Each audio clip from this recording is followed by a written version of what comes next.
There's a grand idea at the beginning of the project, and that gets carried all the way through the most minuscule detail. But again, it always goes back to this original vision and the renderings, which kind of put that vision on paper.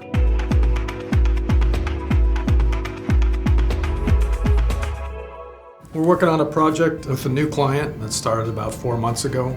We've been through early schematic phase, a design development phase, and now we're in what's called construction documents, which is where you get down to actually putting together technical drawings and specifications for what's actually going to get built out there. So this is where the rubber meets the road.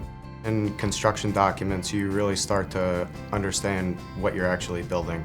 In earlier phases, I think you get a general idea, and then when you have to build it, things come up. You either find out that your initial design is working or that something needs to change.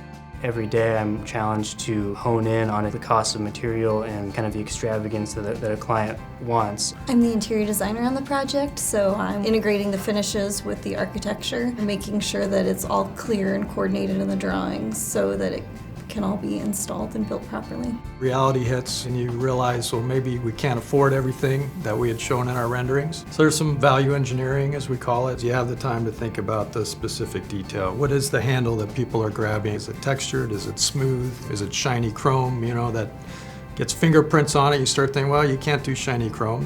The owner will spend all day cleaning it.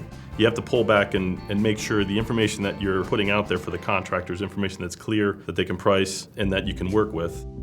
The showroom, there's acoustics for the space. And then you have an acoustical consultant, and every piece of surface that you can see and behind the scenes has a layer to it. The support spaces, the green room, the dressing rooms, there's millwork.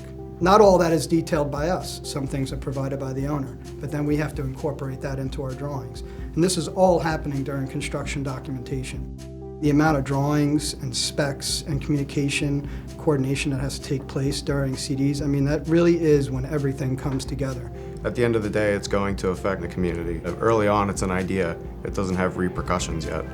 In construction documents, it does, because that's what's actually going to get built. We're building this project on the computer first, and that's where we're finding things that don't work or finding better ways to do things. And you redesign it. And then all of a sudden it opens up other doors. So the design is very fluid, actually, still in the CD phase. You focus the details where you need the details to put together a set of drawings that somebody could build something without affecting any of the client's wants, needs, or the use of the space. You can't assume that a contractor, an owner, anybody looking at our drawings for the first time understands everything we do. We detail everything we can, enough to give the contractor enough information that there's no surprises in the field, and that's really the goal. It's hard to explain how it all comes together, but it always does.